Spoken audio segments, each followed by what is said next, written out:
just because something worked does not mean that it was the right play to make and it was the right decision for you to do. Too many CSGO players are using results-based analysis when they're playing this game, and they don't understand how to think about risk and how to play properly.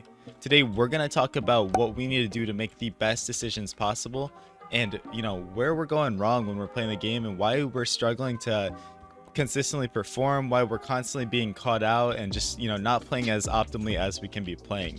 So before we get into the video, guys, hit that subscribe button, like this video, leave a comment below. It helps me out so much. We're getting so close to 6,000 subscribers.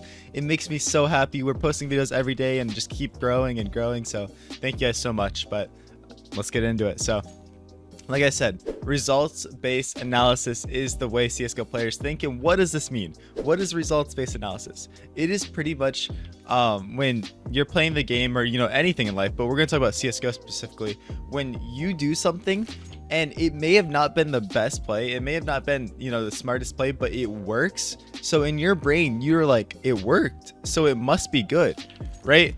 That can mean doing something stupid like buying a PP Bison and running out ramp, and it works. You get 5 kills in the round, so you're like, dude, this is what I should be doing. It worked in that pug that one time, it worked in that matchmaking game that one time, so surely it's the right play to do, right? But obviously, those of you that know CS know that running out ramp with a PP Bison and just spraying around is not what you should be doing. And on a more serious note, we can take this on many levels. It's like, all right, I'm gonna peek Palace when I know there's an opper posted on stairs already, right? 2 times out of 10, like 20% of the time, you might kill him. Maybe even less than that, 10% of the time you might kill him. But most of the time, he's gonna frag you. So is that really the best play you can make? No, of course not, because you know the percentages. And obviously CSGO is more complex than that, right? There's gonna be times where you have to take low percentage plays because you're forced to, right? You can't always make high percentage plays, but why not always push the advantage as high as you can? Why not be like, all right, instead I'm gonna peek this guy right here, or like I'm gonna peek him from this side, right? We're always thinking in our head, what could we do that's better, right?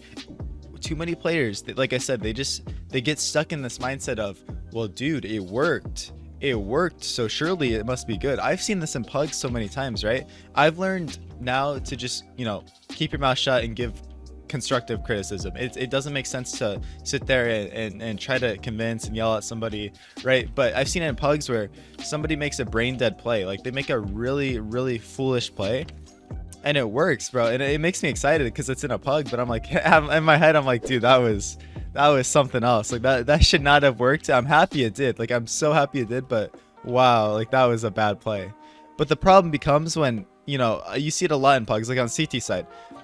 Your teammate might just run up mid here. He might just run up mid and try to just take all these fights by himself, and he's cleaning up. He got 3 kills. But then the rest of the game, the rest of the pug, he's running it up mid, and the other team has adjusted. They know what he's gonna do, and so he's just dying every round, dying. And you're like, hey man, can you not like do that? Can you not run up mid? Can you not do that? And he's like, well, it works, man. It works. It's a good play. Trust me. No, it's not. They're just getting lucky. It's not. No, it's a bad play, man. It just worked one time, and you gotta adjust. You gotta be able to understand this, and it's something that it's hard to, because we're stubborn. We get stuck in our ways. But trust me, guys, like if you can adjust and adapt instead of just bashing your head against the wall and being like, well, this is how I want to play, this is what I do.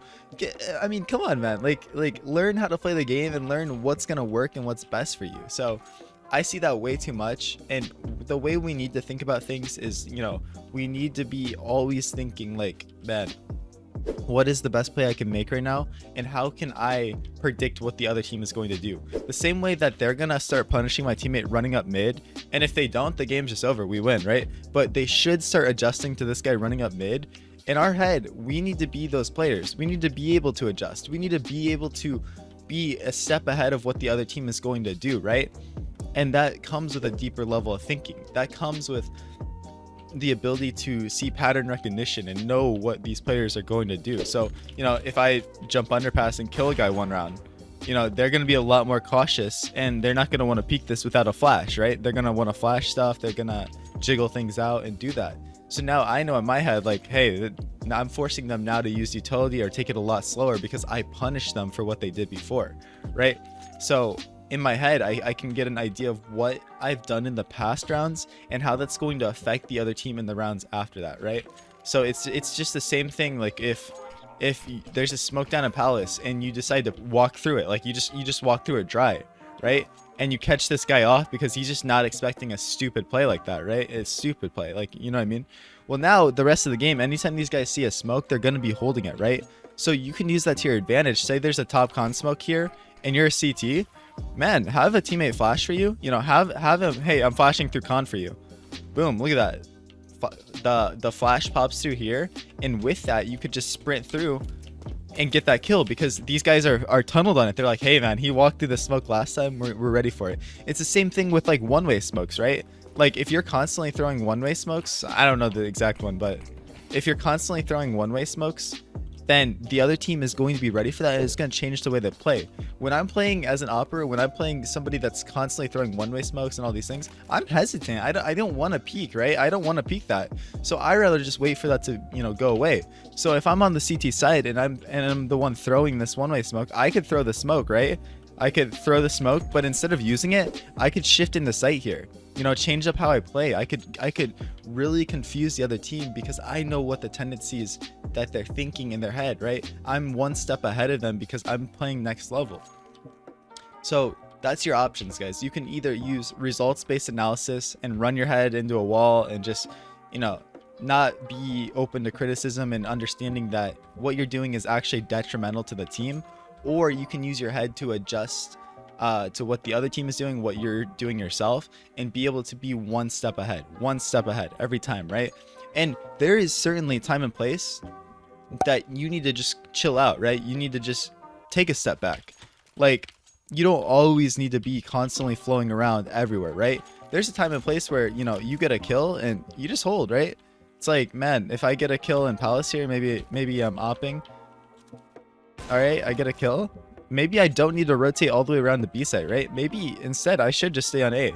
I've told you guys in the past, you need to be extremely active, especially if you're opping and stuff. But sometimes, you know, depending on the game, you need to just chill. You need to stay where you're at. You need to, you know, get your kill. And, you know, maybe we just stay here.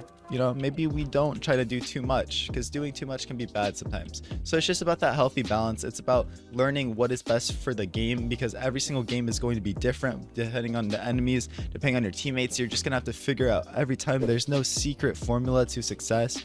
You're just always going to have to figure out what's best in the moment and best in the game. And it's a very hard skill to have. It's very hard to develop that game sense, but as the more you play, the more you understand, the better and easier it's going to be to, you know, unlock that in your game. So yeah, guys, just try your best in your games. You know, you're gonna lose, you're gonna fail, but it's part of the process. So always just keep grinding and never give up. Never